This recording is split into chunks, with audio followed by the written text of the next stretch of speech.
안녕하세요. 행복방송 옹구TV입니다. 오늘은 제가 제 사무실에 이렇게 찾아오는 손님들 중에서 가까운 사람들끼리 친구라든가 친인척들 간에 돈 거래를 하고 그때 받기가 좀 곤란해가지고 어떤 건 증거를 별로 해놓지 않았기 때문에 굉장히 애를 먹는 경우를 많이 상담을 해줍니다. 그럴 때마다 이 정도는 최소한 챙겼으면 얼마나 좋았을까 이런 생각을 할 때가 한두 번이 아니었거든요. 그래서 어떤 그렇게 가까운 사람끼리 돈 거래 있도록 이 정도만큼은 꼭 챙겨두십사 하는 데서 이런 강의를 한번 해보고자 합니다. 우리 속담에 빚 주고 밥 맞고 친구 잃고 돈 잃고 그런 속담이 있거든요. 이 말은 가까운 사람끼리는 돈 거래를 하지 말라는 그런 뜻일 것입니다. 그런데 우리 세상살이가 꼭 인생 교과서처럼 그렇게 살 수만 없는 것 아니지 않습니까? 어떤 경우에는 꼭 돈을 빌려줘야만 되고 또는 은행에 돈 요즘에 이자가 거의 없다고 알고 있습니다. 은행에 돈 이자 없으니까 일반인한테 빌려주고 차라리 거기서 이자를 몇 푼 받는 것이 훨씬 낫다고 해서 빌려줄 수도 있을 것입니다. 물론 이럴 때 우리가 돈을 빌려주면서 이제는 개인 간의 거래도 은행 마냥 부동산에 설정을 하고 그러는 경우가 많습니다. 그래서 부동산에 설정하고 돈 거래를 하면은 그때는 챙길 것이 내가 돈을 1억을 빌려주는데 그 부동산 담보 가치가 1억이 훨씬 넘어가지고 내가 나중에 그것을 받을 수 있냐 이것만 챙기면 되기 때문에 그때는 별로 큰 신경 쓸 것이 없어요. 그래서 그에 관해서는 여기서는 말씀드리지 않겠습니다. 그에 나머지 개인 간의 친한 분들끼리 돈 거래를 할 때 이 정도는 꼭 챙겨주십사 그걸 한번 살펴보고자 합니다. 우선 여러분이 돈 거래를 할 때 보면은 우리가 차용증이라는 것을 씁니다. 차용증이라는 것은 법에 어떤 정해진 꼭 규격에 맞는 틀이 없습니다. 대충은 얼마의 돈을 언제까지 갚으며 이자는 어떻게 하겠다 몇 년 몇 월 며칠 돈 빌려간 사람 누구누구고 서명 날인하는 정도가 거의 차용증의 일반적인 형식입니다. 그런데 여기서 약간 잘못 알고 계시는 사항들이 있더라고. 그 차용증을 그냥 인감 붙여서 가지고 계시는 분만도 있고 어떤 경우는 그걸 공증을 합니다.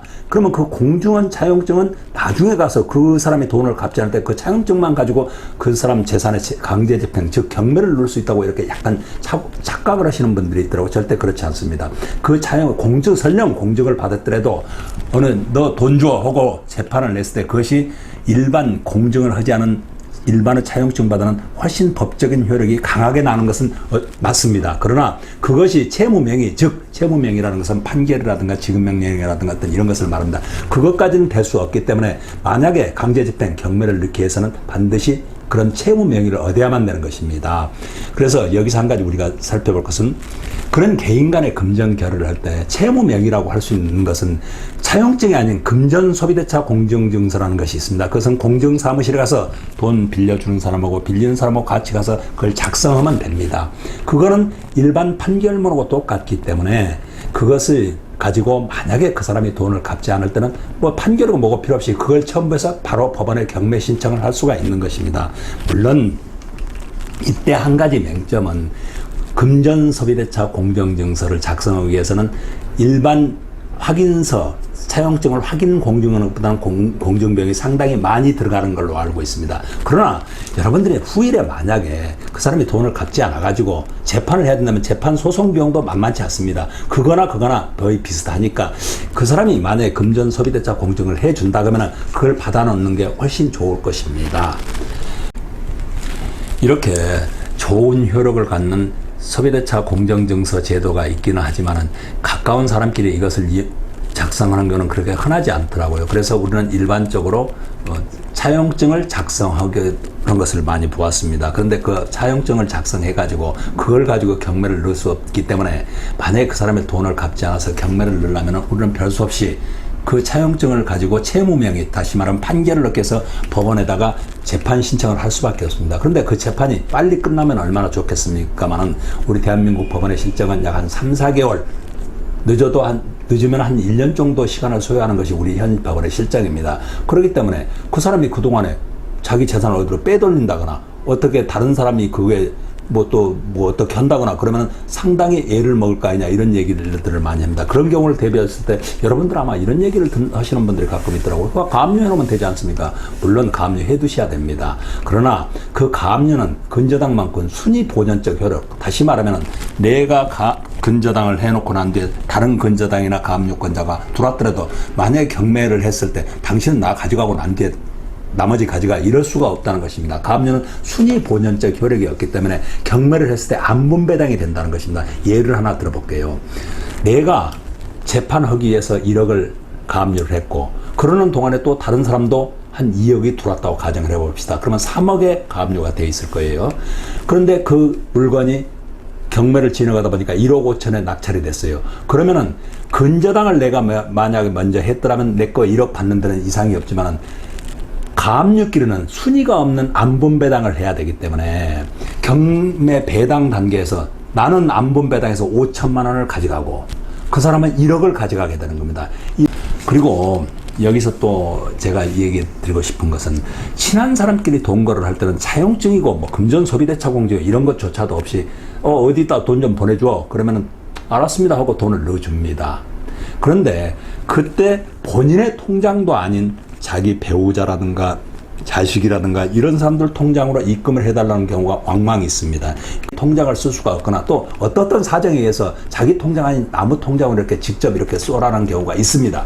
그때 쏘아놓고 만약에 그 사람이 돈을 갚지 않으면은 물론 재판 과정에서 맞습니다. 내가 돈을 빌려갔으니 갚겠습니다 하면 얼마나 좋겠습니까만 만약에 그 사람이 어디로 갚아버렸다거나 또 어떤 경우에는 형사상 처벌받는 건 별개 문제더라도 나 그 사람한테 돈 빌린 사실 없어요.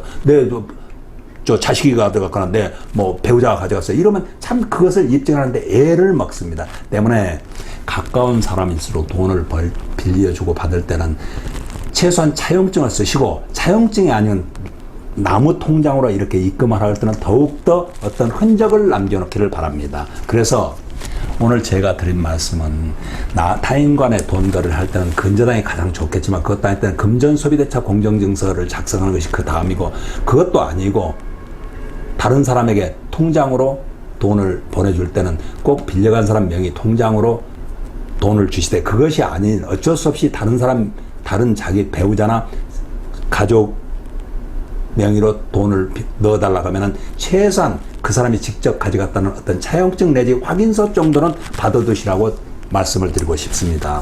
그리고 여기서 금전 소비대차 다시 말하면 돈 빌려주고 받는 데 있어서 팁을 한 가지만 더 말씀드리겠습니다. 우리 민법은 제162조에서 개인 간의 돈 거래의 소멸시효를 10년을 규정하고 있습니다. 그래서 개인 간 친한 사람끼리 10년 어떻게 보면 긴 세월이 후다닥 지나고 납니다. 그래서 그때 10년이 지나고 난 뒤에는 그 사람이 주면 받고 안 주면 못 받는 법률상 용어로는 그걸 자연채무라고 합니다. 그런 채무가 돼서 마치 감나무에서 감 떨어지기 기다리듯이 밑에서 입 벌리고 있어야 되는 이런 묘한 웃지 못할 상황이 됩니다. 그렇기 때문에 돈을 빌려 10년이 다 돼갈 때는 그 어떤 돈을 받기 위한 조치를 해 줘야 됩니다. 그것이 이제 소멸시효의 중단이라고 했는데 거기에 대해서는 다시 별도로 시간을 내서 한번 설명해 보기로 하겠습니다. 아무튼 오늘 제 강의가 여러분들에게 어떤 도움이 안 되고 내 돈 내 마에 떼먹이를 폭 잡고 그냥 주겠습니다 하시는 분들한테는 제가 비싼 밥 먹고 쓸데없는 얘기 한 것인지도 모르겠습니다. 그렇지 않았을 때는 도움이 되셨다면은 제가 또 다른 어떤 법률을 가지고 우리 일상생활에서 일어날 수 있는 에피소드 등등을 가지고 한번 찾아올 거 아니 저를 응원하는 의미에서 구독 한번 턱 눌러주고 나가시길 바랍니다. 감사합니다.